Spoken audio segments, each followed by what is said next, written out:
Bismillahirrahmanirrahim. Assalamualaikum warahmatullahi wabarakatuh. Ustaz Adi, jazakumullah khair. Mudah-mudahan Allah berkahi antum, keluarga antum, ilmu dan semuanya, dan mudah-mudahan Allah jaga antum hingga surga Firdaus. Doakan kami juga semuanya agar dimudahkan menuju surga. Allahumma shalli wa sallim ala nabiyina Muhammad. Ustaz, ana ingin bertanya, di dalam sujud itu kan disyariatkan atau di beberapa titik sholat itu disyariatkan untuk berdoa juga, Ustaz. Nah, apakah boleh berdoa selain di waktu sujud dan di akhir sholat, katakanlah pada saat ruku gitu ya, Ustaz ya? Itu yang pertama. Kemudian yang kedua, ketika sujud kan bacanya tadi antum sudah jelaskan subhana rabbil a'la wa bihamdi Allahumma gfirli.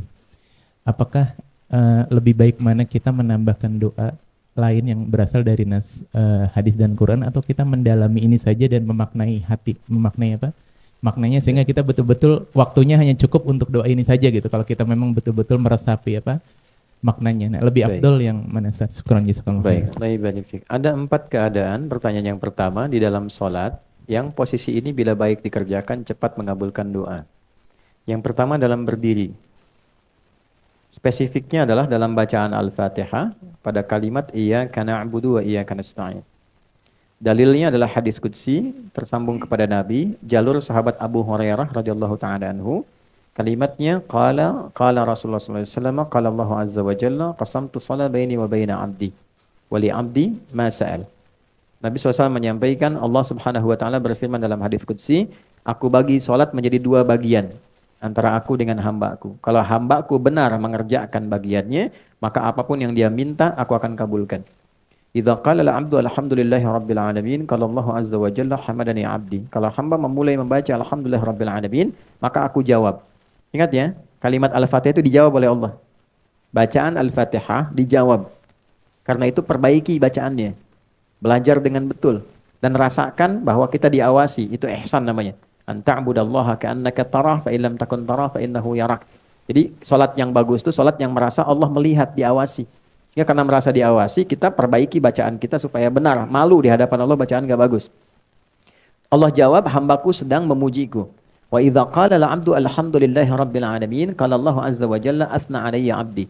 Ketika hamba sampai ke kalimat Ar-Rahmanir Rahim, Allah menjawab, hambaku sedang menyanjungku. Wa idza qala al-'abdu maliki yaumiddin, ketika hamba sampai pada kalimat maliki yaumiddin, Allah menjawab, majjadani 'abdi, hambaku sedang mengagungkanku. Wa idza qala al-'abdu, ini poinnya, iyyaka na'budu wa iyyaka nasta'in, ketika hamba sampai ke kalimat, ya Allah, kau perintahkan aku ibadah, sekarang aku salat hanya untukmu. Dan kau perintahkan aku memohon kepadamu, sekarang aku minta hanya padamu.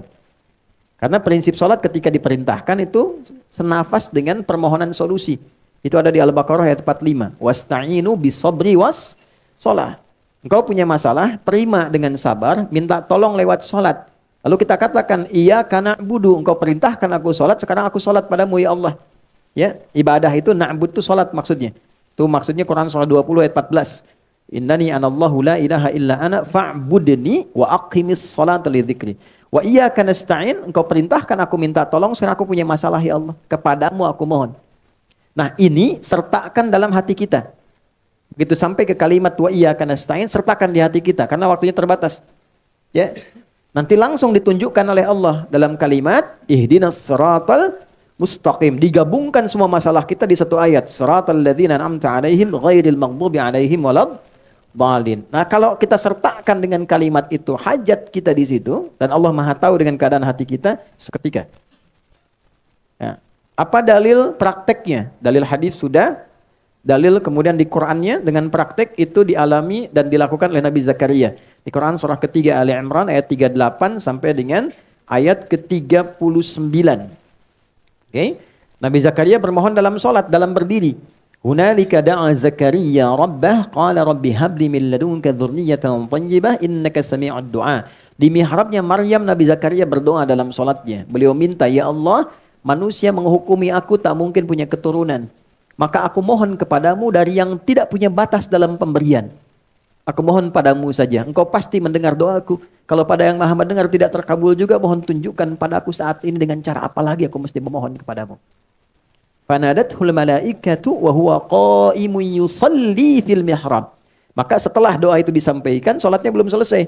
Langsung malaikat turun menyampaikan, Allah mengabulkan doamu, sedangkan beliau masih berdiri dalam sholatnya. Itu poinnya, berdiri dalam sholat. Oke, Annallaha yubashshiruka bi Yahya. Allah kasih kabar gembira, engkau akan punya anak namanya langsung dari Allah, Yahya. Jadi Yahya itu nama langsung dari Allah. Ya, artinya hidup. Yang mustahil menurut manusia, ada bayi yang lahir hidup dari rahim perempuan yang divonis monopos dan mandul, maaf, bagi Allah tidak ada yang mustahil, lahir dan hidup dia. Kedua, saat ruku'. Jadi satu, berdiri. Dua, saat ruku'. Wa aqimus salata wa atuz zakata wa raka'u ma'ar raki'in. Al-Baqarah ayat ke-43. Itu sudah saya jelaskan. Yang ketiga, saat sujud. Tadi sudah kita uraikan. Yang keempat, sesaat sebelum salam. Di bagian doa terakhir. Nanti kita detilkan. Allahumma inni a'udzubika min azabi jahannama wa min azabil qabri wa min fitnatil mahya wal mamati wa min syarri fitnatil masihi dajjal. Setelah itu, isi dengan doa sebelum salam. Isi dengan doa. Ya, hadirkan. Itu cepat terkabul. Bahkan nanti kita detilkan saat akan salam, kan baru sujud ya. Berduduk dan antara sujud. Kalau langsung salam kan batal salatnya. Jadi kita tahiyat dulu, di akhir ada rahasia besar. Saking besarnya rahasia ini, sampai-sampai ada seorang ulama minta anaknya mengulang sholatnya karena lupa membaca doa bagian akhir ini. Nah, bagaimana kisah dan turunannya? Nah, pertemuan berikutnya nanti saat masuk. Ini kan masih gambar dulu. Jadi itu 4 bagian.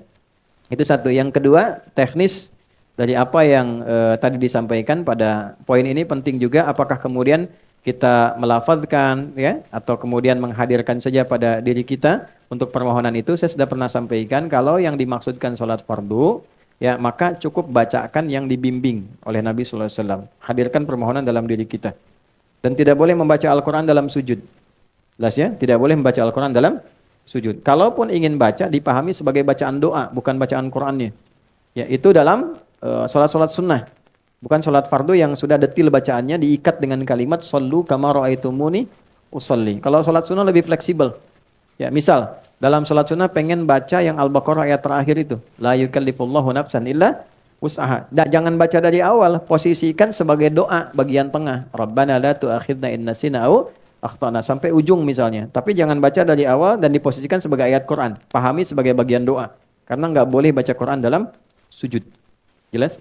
Saya kira itu, Allahu a'lam bissawab.